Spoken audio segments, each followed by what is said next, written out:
Bien-aimés frères et sœurs, vous connaîtrez la vérité et la vérité vous affranchira. Ça, c'est pas moi qui le dis, c'est la Bible qui le dit. Mais moi, je vous dis mieux. Vous connaîtrez la vérité historique, notamment celle de vos ancêtres kémites, et vous aurez une vision globale de ce que c'est que la vraie souveraineté politique. J'ajoute, vous reviendrez à la spiritualité africaine ancestrale et vous comprendrez les enjeux de l'indépendance économique. Et pour terminer, vous accepterez votre identité culturelle kémite et vous obtiendrez deux choses. La première, c'est la paix. La seconde, c'est le développement, à une condition. L'unité de toute l'Afrique noire, l'unité de tous les Noirs du monde entier. Otep à tous, bienvenue sur la chaîne des panafricanistes par essence, par conviction et par excellence. Celle des citoyens kémites par nécessité et obligation de combat. Nous sommes une chaîne qui n'est guidée que par nos ancêtres et rien que par les ancêtres qui appartiennent à l'égrégore du monde noir. Par conséquent, nous ne croyons en aucun Dieu venu de l'étranger. Toutefois, cette vidéo n'est aucunement destinée à inciter à la haine ou à la violence, car nous menons un combat qui est d'abord et avant tout spirituel, intellectuel et démocratique. Ensuite, il est politique, géopolitique et géostratégique, contre l'impérialisme, le colonialisme, le néocolonialisme et l'endocolonat, qui sont tous qualifiés de crimes contre l'humanité.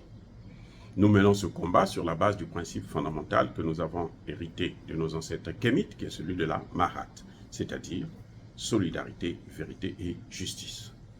Vous êtes donc en droit de connaître la vérité et nous avons l'obligation de vous dire la vérité, rien que la vérité, afin que justice soit rendue au continent africain. Et ça, c'est notre modeste contribution dans cette noble lutte en faveur de la souveraineté, la dignité, la solidarité et l'unité africaine.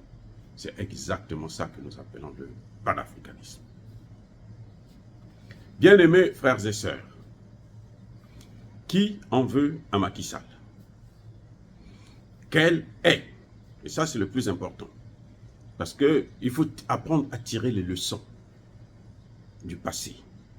Si vous voulez regarder vers l'avenir, savoir comment gérer le présent et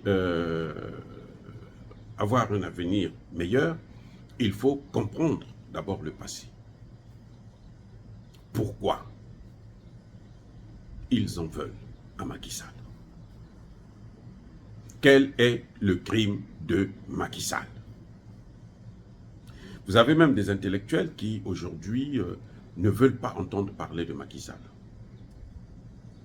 Moi, j'ai été justement l'un des critiques, farouches critiques de Macky Sall.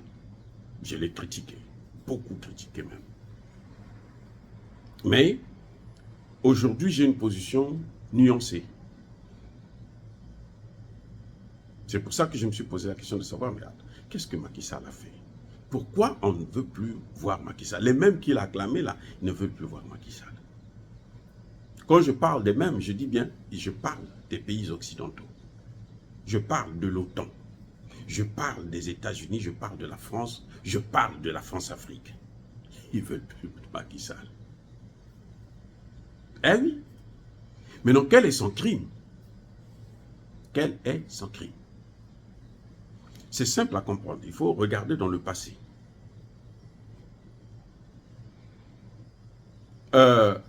Le Sénégal, dans toute son histoire, je répète, le Sénégal, dans toute son histoire,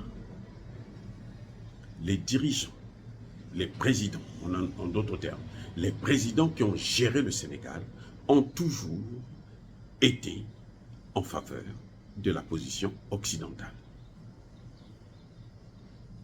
Jusqu'à Abdoulaye Wade.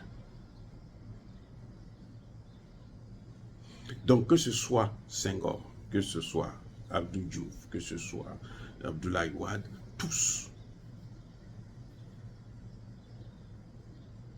ont toujours été du côté de l'Occident. Tout ce que les Occidentaux faisaient là, c'était bon.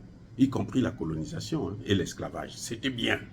Vous voyez, le Sénégal, ça c'est le Sénégal, la tradition sénégalaise. C'est dommage de le dire pour mes frères et sœurs sénégalais. Ce sont des faits. Ce n'est pas des idées. Là, ce sont des faits. ce que nous avons vu. Le continent africain compte 54 États. Lorsque les Occidentaux ont décidé de détruire la Libye et de tuer Kadhafi, le Sénégal était le seul pays qui a soutenu ça. Je veux parler, ce n'est pas la population, je veux parler cette fois-ci de Abdoulaye Wade. est le seul qui a soutenu cette guerre. Le seul Africain. Vous voyez, sur 54 États, ils ont pu trouver un Africain. Un intellectuel encore. Hein. C'est pas, Abdoulaye Wade, c'est pas la pacotille là. Non, c'est un intellectuel de haut niveau. Il a plongé la tête, les pieds, tout. Il est rentré dedans. Il est allé voir Kadhafi. Il dit, tu dois quitter le pouvoir, sinon ils vont te tuer de toutes les façons. Même si tu quittes là, ils vont te tuer. Donc tu es fini, tu es cuit. Il dit, c'est lui qui a donné le feu vert. Il dit aux Occidentaux, allez, allez-y le tuer. Détruisez la Libye. Sous prétexte que Kadhafi n'avait rien fait pour lui, pour le Sénégal. Alors que lui, quand il était en difficulté là, c'est Kadhafi qui s'occupait de lui. L'argent, tout. Abdoulaye Wade, le même Abdoulaye Wade. Mais comme les Occidentaux lui promettaient le pouvoir, c'est certainement pour ça qu'il se disait qu'il peut prendre un troisième mandat, les Occidentaux vont le soutenir. Voilà le problème du Sénégal. Et Macky Sall arrive. C'est le garçon de course. Macky Sall va, il part. Macky Sall va flatter le blé, il part. Macky Sall, comme un mouton, il acceptait tout. Subitement, il arrive le problème du vote aux Nations Unies. Il faut condamner la Russie. Macky Sall vient condamner la Russie. Macky Sall dit non. Ah là, c'est trop, vous avez exagéré, je ne vote pas. Ah, les gens disent, attendez. Vous avez vu le tollé que ça fait? Est-ce que vous avez vu ce que ça fait comme tollé? Il y a eu 28 pays qui ont refusé de voter contre la Russie. Parmi lesquels Macky Sall. Le premier là, pas le deuxième. Le deuxième là, c'était, il y avait les pressions, les chantages et tout. Donc, bon, les plus faibles ont cédé. Comme Macky Sall, justement, il a cédé. Mais le premier vote là, les gens se sont dit, mais attendez. On ne voyait pas tous les autres pays africains, on ne voyait que le Sénégal. Les gens disaient, et regardez un peu, vous pouvez aller encore revoir ces événements. Après le premier vote aux Nations Unies, dans cette affaire de l'Ukraine. Vous allez voir que les Occidentaux, que ce soit aux États-Unis, que ce soit en France et en Europe, on vous disait que tous les pays pouvaient voter contre, sauf le Sénégal. On ne comprenait pas comment, même, vous voyez ce qu'il disait? Il disait, même le Sénégal. Même le Sénégal. Ça veut dire que tous les autres peuvent le faire, sauf le Sénégal. Parce que c'était une tradition pour les Sénégalais, les dirigeants sénégalais, de prendre position en faveur de l'Occident. Même si c'était contre leurs intérêts. Ça a toujours été comme ça. Les Africains sont venus de partout, pour venir sauver l'Europe. On les appelait les tirailleurs sénégalais.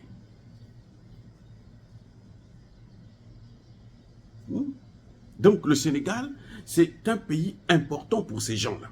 C'est-à-dire que pour eux, ils ne peuvent pas perdre le Sénégal. Mais à partir du moment où Macky Sall vient, il dit non, moi je ne condamne pas la Russie. Ce sont eux qui ont fait de Macky Sall le président de l'Union africaine. Vous savez ça, non? Ce sont les Occidentaux qui nomment le président de l'Union africaine. Oh, vous savez pas. Ah, je vous informe. Ça dit que ce n'est pas eux qui apportent le vote. Mais ce sont eux qui influencent nos dirigeants pour que le vote puisse être orienté vers. Pour que la majorité des gens puissent soutenir tel ou tel président.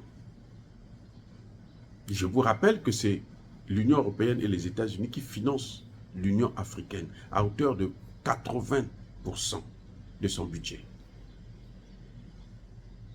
Donc, la main qui donne est celle qui est au-dessus de l'autre. C'est celle qui commande. Malheureusement, c'est comme ça. Nos dirigeants sont incapables. Vous voyez, tout le continent africain, il se passe partout là. Nous avons de l'argent, nous avons les matières premières. Mais tous là, tous, je dis sans exception, tous, ils sont incapables de s'occuper d'eux-mêmes. C'est comme vous, vous êtes un père de famille. Vous avez une femme, vous avez des enfants. Et votre femme, vos enfants, c'est le voisin d'à côté qui vient l'habiller, qui vient nourrir vos enfants. Ne soyez pas surpris que l'un de vos enfants puisse être son enfant demain. Aussi simple que ça.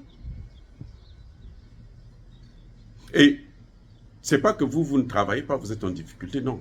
Vous travaillez, vous avez de l'argent. Mais votre argent, là, c'est pour faire la fête. Mais pour s'occuper de vos enfants, pour qu'ils aillent à l'école et tout, machin, tout ça là, c'est le voisin qui doit se le faire. Le voisin est tellement généreux qu'il vient, qu'il le fait pour vous. Donc, Macky Sall, voilà le crime qu'il a commis. Ça, c'était le premier. C'est-à-dire que le grand, le premier. On dit non, mais c'est pas possible. Tout sauf ça. Le second vote, plusieurs mois après, ils viennent encore. Là, on a fait pression, pression, pression, Macky Sall cède. C'est trop tard. La France-Afrique, l'Occident, l'OTAN ne pardonne pas. L'OTAN broie même ceux qui travaillent pour lui. Attendez, je reprends. C'est-à-dire que les Occidentaux, là, vous travaillez pour eux, là. Quand vous avez fini votre mission, eux-mêmes, ils vous écrasent. Ils vous font disparaître. Aussi simple que ça. Donc, quand Macky Sall va essayer de rattraper le tir, il va commander le blé pour eux. C'est trop tard. Je dis bien, c'est trop tard. Et pourtant, quand Macky Sall est allé, Poutine a libéré 300 000 tonnes de blé pour les Africains et les autres pays pauvres d'Amérique latine et d'Asie. Vous savez quoi? Les Européens, ils ont tout détourné. Ils ont tout pris. C'est nous qui avions envoyé Macky Sall, donc nous on prend. Donc Macky Sall les a servis. Et maintenant, eux, les 300 000 tonnes, vous savez ce qu'ils ont fait de ça? Ce sont eux maintenant qui vont vendre le blé encore en Afrique. Et dans d'autres pays d'Amérique latine et d'Asie. Donc Macky Sall a déjà commis le crime de lèse-majesté. Mais il ne s'est pas arrêté là. Il ne s'est pas arrêté là, Macky Sall. Lui aussi, il était têtu quand même. Il ne s'est pas arrêté là. Il y a eu le problème du joueur sénégalais concernant le LGBT. On demande à Macky Sall, quelle est ta position? Macky Sall dit, ah, moi je soutiens mon joueur. Je soutiens le joueur sénégalais. Ah, voilà, encore un autre crime. Mais le type là, il est là pour venir. Qu'est-ce qu'il veut? Il est venu pour nous détruire ou quoi? Eh oui. Mais c'est pas fini, c'est pas tout. Le Sénégal est devenu un pays pétrolier. Pétrole, gaz. C'est-à-dire, les Européens veulent de ce pétrole-là parce que ce qu'ils achètent aux États-Unis, là, ça coûte 3-4 fois plus cher. Donc ils se disent, ah, il y a le pétrole au Sénégal, on va faire la fête avec ça.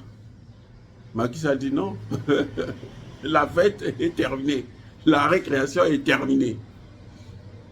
Ce pétrole-là, je veux faire appel aux Chinois, aux Iraniens, aux Russes. Ah, non, non, non, non, non, non, non, non, tout sauf ça.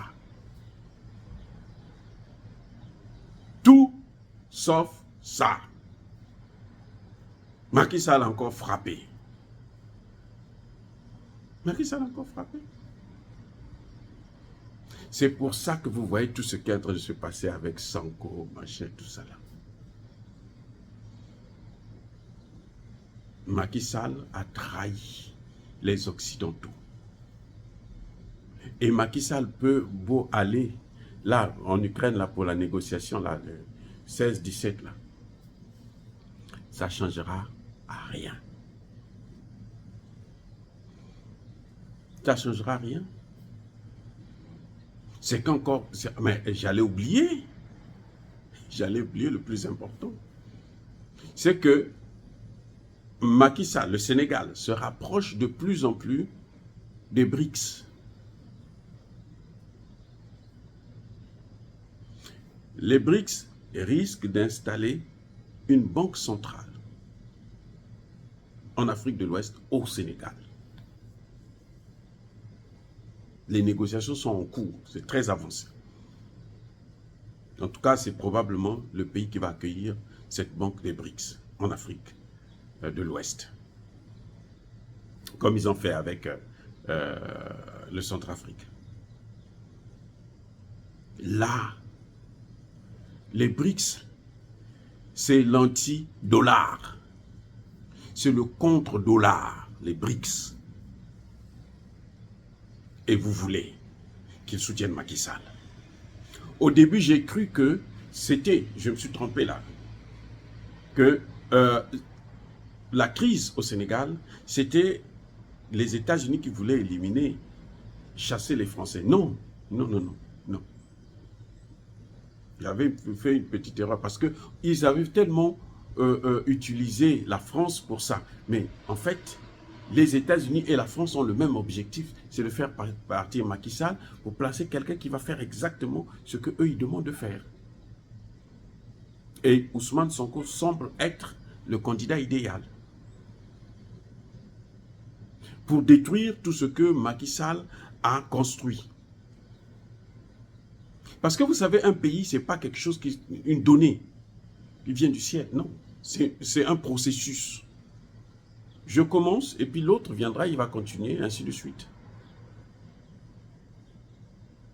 Eh oui. On nous a fait croire, ils ont fait croire que Macky Sall est très attaché à la France pour que les panafricanistes tombent dans le piège en se disant que non, comme lui c'est un ami des Français, vaut mieux qu'il parte. Donc nous on soutient ce mouvement qui peut le faire partir. C'est faux. Ils ont eu beaucoup de panafricanistes. Au point où il y en a qui disaient même que Macky Sall c'est un dictateur. Dictateur, c'est quoi? Quelqu'un qui est venu au pouvoir? Il a été élu, Macky Sall, régulièrement. Donc, comment vous allez le prendre pour un dictateur? Ce sont eux qui sont derrière, qui soulèvent, surtout nos intellectuels, c'est pas la peine. Ils ont plongé. Mais ils ne veulent, ce sont eux qui ne veulent pas de Macky Sall. Ce n'est pas les Sénégalais. Ce sont eux qui ne veulent pas de Macky Sall. Et ils font la publicité contre Macky Sall. Et malheureusement, beaucoup de Sénégalais, surtout la jeunesse, tombent. Mais ce qu'ils veulent plutôt, c'est le Sénégal. Parce que tout le monde sait, aujourd'hui, n'importe quel expert en sciences politiques va vous dire, si le Sénégal tombe, ils ont perdu presque l'Afrique de l'Ouest. Parce que la Côte d'Ivoire ne tardera pas. Et si la Côte d'Ivoire et le Sénégal tombent, le Niger va revenir dans nos mains. Nous avons perdu le Niger. Hein? Le Niger est en train de nous échapper là. Mais on va reprendre ça. Au moment où nous sommes là, le Niger ne nous appartient plus. Mais on va le récupérer. Ça, c'est question de temps. Bref, voilà les crimes que Macky Sall a commis et qui font que aujourd'hui le Sénégal soit dans cette situation. Mort ou pas mort, pour eux là, c'est la tête de Macky Sall qu'il faut. Dire cela, c'est inciter à la haine ou à la violence. Non. Yabakolervé, Yamalebe. Encore une fois de plus, bien-aimés frères et sœurs, je persiste et je signe. Soyez bénis, abondamment bénis, par ce Dieu des Kémites et par nos ancêtres angélisés. Mais que tous ceux qui persécutent le continent africain le pillent et le déstabilisent, qu'ils soient noirs, blancs, chinois, arabes, indiens ou qui qu'ils soient maudits, punis, foudroyés, neutralisés, écrasés par ce Dieu des Kémites et par nos ancêtres angélisés. Vive l'Afrique éternelle. J'ai dit et j'assume.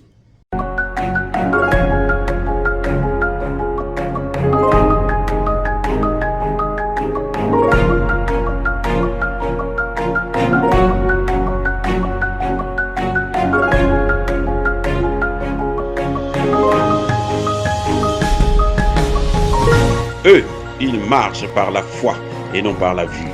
Mais moi, je vous conseille vivement de marcher par la connaissance scientifique et historique, notamment celle de nos ancêtres kémites, par les 5 sens et par l'intelligence. À vous, Abia.